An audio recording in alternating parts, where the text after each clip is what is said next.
to see guys like Curtis and really the whole five-man unit kind of step up for you guys and send a message? Yeah, I think it's huge. Obviously, it's a big part with Curtis, but I like everybody getting in there. And like I had a little interview in between the periods on the radio, and you knew that it was going to happen. A couple injuries and some things that happened, so you could see that was going to come, and it was just cool to see. And obviously, the fans got what they wanted out of that, so it was a good atmosphere. It was a good game. Unfortunately, we came up a little short. I think a tough call might have hurt the game a little bit there. I think it should have went to overtime for the fans there with how both teams were playing. You mentioned obviously the five guys did their part for the team. Then the four defensemen that were left over had to shield a lot of minutes. I mean, how tired are you, and what did it say about the guys that stepping up there? Yeah, I thought that we did a good job. Honestly, it's not so much about us four. It was a lot more about the guys that stepped up for the club, and I think there was a lot of minutes, but their job was harder. So I kind of tip my hat to to the five individuals, and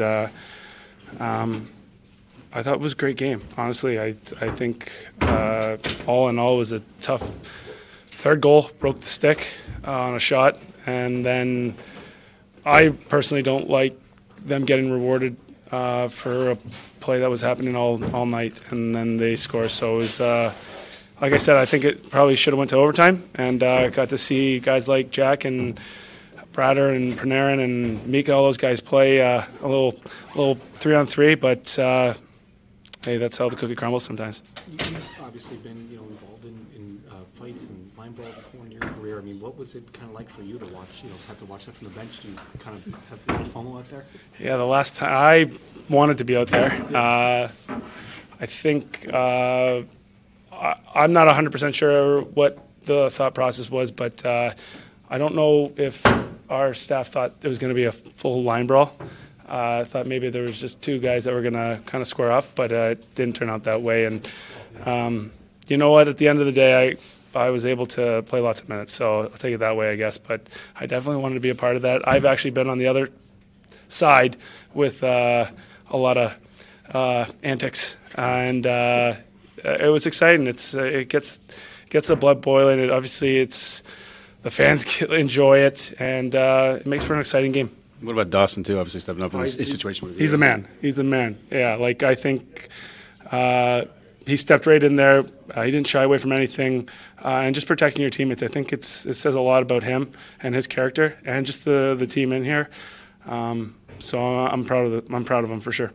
Brendan, what was going through your mind? I don't know if you saw, Travis and Peter Laviolette, yelling at each other over the glass and between the boards. Yeah, I saw it.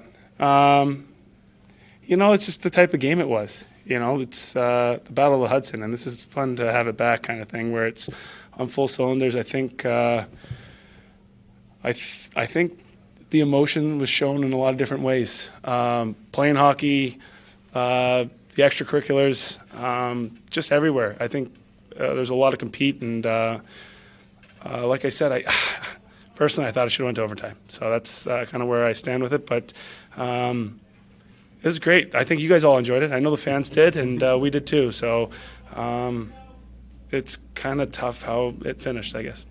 You've been, again, in a lot of fights in your career, even as a young player. I mean, what are your kind of thoughts, and now that it's kind of impacted your team too, on Rempe and how his first 10 or so or 12 or so games have gone in his career? Yeah, I mean, obviously he's a good fighter. I think I'm going to tiptoe. I don't know if I want to tiptoe. I think he's got some maturing to do with some of the way he acts, but obviously the fans love it.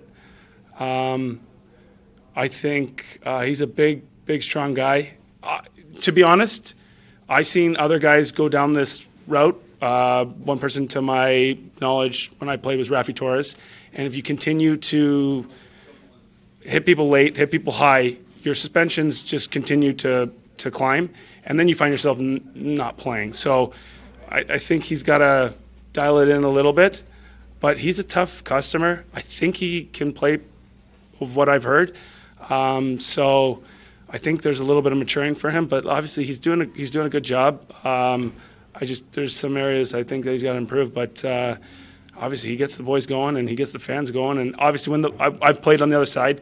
When the fans are going, it's a great extra motivation. So he gets that going. But like I said, it's you want to have longevity in this business, and I've been able to be around a long time, and I've seen how it's gone. So I think that'd be my only words of wisdom, if any. Brendan, you've been part of some high-tension moments in this building. Have you ever seen anything quite like that? The last one was Washington. That was obviously high tension. And then tonight, and it was very similar feelings.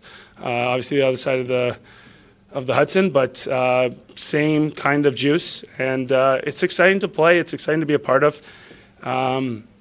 Personally, I'm probably a little bit better on the other side instead of playing, so I would have liked to have started. But, hey, that's just how it goes. And then you're down to 4D, so you kind of like – you can't go down to 3, and it becomes a juggling act. But like I said, I think everybody got their dollar worth, and it's an expensive building, so it was fun. Thanks, Brent. Yeah.